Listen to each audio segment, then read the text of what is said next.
As promised, we're going to start looking at limits at infinity. Now, this is when the x values approach infinity. So in our last video, we looked at what happened when the y values went off to infinity. We had that they were getting arbitrarily large, or they were negative and getting arbitrarily large in magnitude. It's because we don't like to say they were getting small. That feels like it's getting close to zero. So going off to infinity or negative infinity. Here we're going to talk about what happens when the x values go off to infinity or negative infinity. You can think that means we're moving horizontally in these directions on our graph. So we're going to be thinking about end behavior of functions, which we've talked about before. We'll talk about the end behavior of power functions, and we'll use limits to describe those. And then we'll take a look at some transcendental functions. You don't need to know what transcendental means, but this is just going to be talking about like trig functions, exponentials, logs, weird things like that. So let's get this started. Limits at infinity. So again, we've got some function that's defined now for, normally we'd say all the x values that are close to a, but here we're going to say all large positive x values because x is going off to infinity.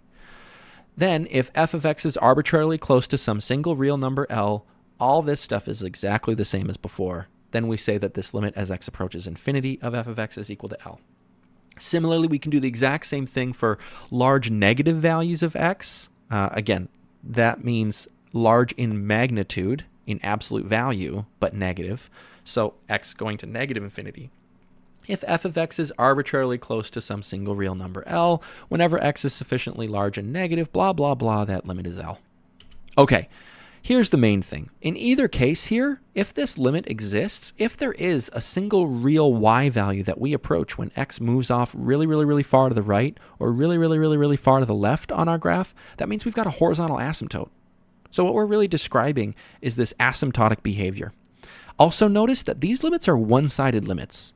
If we're approaching infinity, the only possibility is to approach infinity from the left, right? It's not like we have a number line where here's infinity and we can get onto the other side of infinity and approach it from the right. That doesn't make any sense.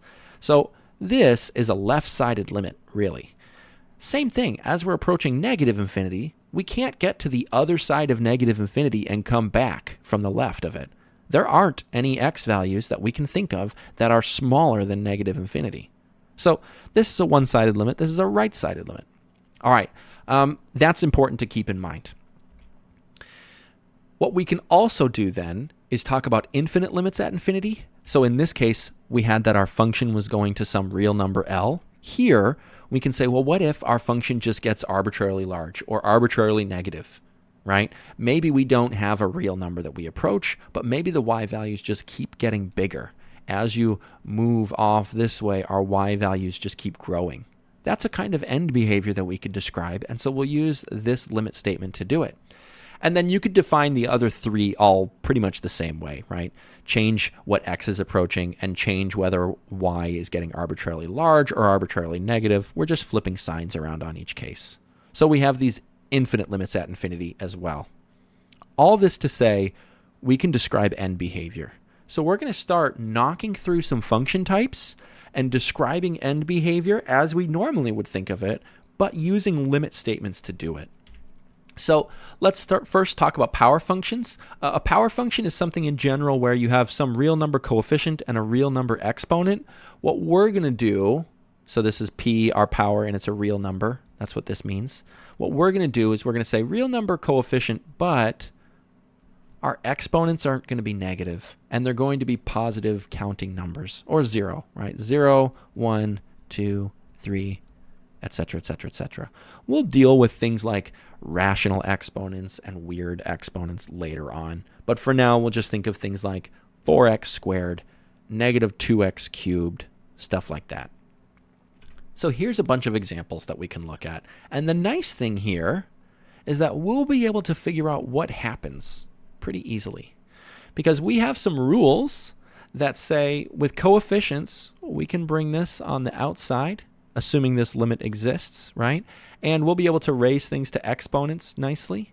But let's just think about what happens when x gets really, really, really big. When x gets really, really, really big, we're going to multiply that by itself 4 times. That's going to get astronomically large. And then we multiply it by 5, and it's going to stay astronomically large and positive. If x keeps getting bigger, the y values will as well. Or you can just think of the graph of this. it looks like that. And as we approach infinity, as you move this way on our graph, our function keeps going up. And so we can say that this limit is infinity. Now, what happens when we throw a negative coefficient on this thing and we approach negative infinity instead? Well, you can think graphically, a negative coefficient just flips this thing upside down. And if we're approaching negative infinity with our x value, that means we're going this way. And it looks like as we go that way, our graph goes down. So we could say negative infinity. Another thing that we could notice is that you're going to take this huge negative number, multiply it by itself 4 times. It's going to become huge and positive. And then you're going to multiply that by -5, and it's going to flip back to negative again. So you can do kind of like a sign argument here. Just chase the signs through these power functions with these exponents and see what happens. All right, similarly, we can think about this function as you take this really, really large x value, multiply it by itself 3 times, it's going to get huge and positive, multiply it by -7, and it's going to stay huge but get negative. This goes off to negative infinity. Or you could think about the graph of this. This is a flipped upside down cubic function, right? As you move to the right, x approaches infinity, our y values go down. Similarly, you could take a look at 7x cubed as x approaches negative infinity. So we're going to take this astronomically large negative number, multiply it by itself 3 times, and it's going to get negative again. Multiply it by 7, and it's going to stay negative. You could think about this as the regular cubic function, but now we're going backwards on it. We're going to the left. And it looks like our y values go down. So you can think about this thing graphically, or you can just chase the signs through on this. So for power functions, we're going to notice that the end behavior is always either going up or down, right? And we just have to come up with some nice ways of classifying that. Here's one way of doing it. So my statement here is that for these power functions, whether x is going to positive infinity or negative infinity, we're going to have 2 options. The y values are going to go to positive or negative infinity. And this is a little chart that sometimes I'll try and keep in mind. Well, just think about the end behavior of these kinds of functions. So if the degree is even, like a parabola or x to the 4th or something like that, and we have a positive coefficient, our function looks like this, meaning our end behavior goes up in both directions. But if we have a negative coefficient, we flip this thing upside down, and now both sides go down. Then we can say we have these odd functions where one side goes up and one side goes down. With a negative coefficient, we flip things. So these arrows are just pointing out the end behavior. And now what we'll notice is that if we're looking at a limit as x approaches negative infinity of some function, then we're looking at the left end behavior. But if we look at a limit as x approaches positive infinity of that function, then we end up looking at the right end behavior. And again, we're just trying to figure out if these arrows are pointing up or down, whether they're going off to infinity for the y values or down to negative infinity for the y values. Okay, so those are our regular power functions. Now, though, what we're going to do is look at a reciprocal power function. So we're still going to say n is going to be like 0, 1, 2, blah, blah, blah. We'll probably not say 0, actually. We'll just say 1, 2, blah, blah, blah. And we'll put these things in the denominator. And what we want to do is see what's going on with this. So I think we can probably just do this in general. If we have some positive integer exponent in the denominator, then the denominator is either going to get really, really, really big and positive, or if x is going to negative infinity and we have an odd exponent in the denominator, it's going to get really, really, really negative. Either way, though, we're taking some fixed real number and dividing it by a really, really large either positive or negative number. Okay, so let's think about what happens then.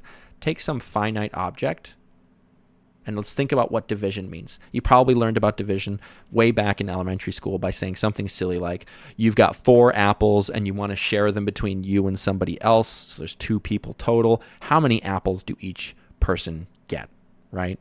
And then things are pretty easy. 4 divided by 2 is 2. We each get 2 apples. But then like dividing by small numbers maybe doesn't make a lot of sense anymore, right? What happens when you divide by like a half? Well, we can't really have like me and another person adding up to a half. That doesn't make any sense. So this metaphor that we have of division ends up kind of getting like lost, right? But let's bring it back. Let's think of taking something and dividing it up into a whole bunch of pieces. equally sized. So we're going to cut this up into a whole bunch of tiny, tiny, tiny little pieces. And the thing that we want to know is how big are all the pieces? Well, the answer is small. And now what we want to do is say, what happens when you keep dividing all these pieces up until you have an infinite number of pieces? What are the sizes of the pieces going to?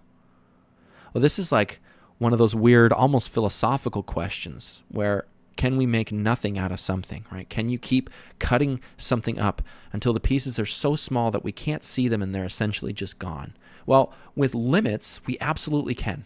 All these pieces are getting really, really small. The size of them is approaching zero. Whether it's positive or negative, we don't really care. This limit is going to go to zero.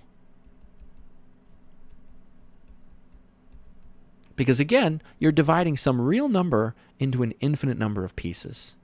So these power functions are pretty easy to deal with. So we can just say no matter what, these reciprocal power functions go off to zero. When x is going to infinity or negative infinity, with these limits at infinity. All right, so let's think about transcendental functions now. There's a whole bunch of transcendental functions that we have. Here are some of them.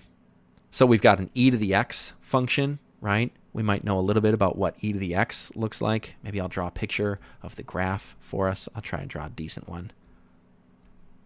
Here's our e to the x function. We've got this horizontal asymptote on the left.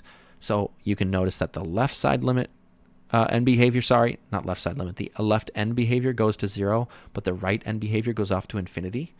When you put a negative x, what that does is it just flips our function around.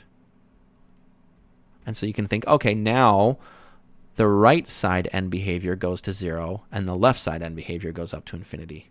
With the natural log, this is just an inverse of this exponential. So it ends up looking like this, where instead of a horizontal asymptote at zero, we have a vertical asymptote at zero. So you'll notice this thing goes off to infinity when x goes to infinity, but the left end behavior is actually this asymptote. Because the domain of this log function is just 0 to infinity, we can't look at what happens when x goes to negative infinity. For the sine function, we have the sine function, the graph of it is this nice oscillating curve. And so you can see that as x goes to infinity or negative infinity, it's not that this function goes off to infinity or negative infinity. It just keeps bouncing around between -1 and +1, right? And so we say that the limit doesn't exist because there's not a real number that this approaches. With the inverse tangent function, though, you might remember that this one has some horizontal asymptotes. Our inverse tangent function ends up looking like this,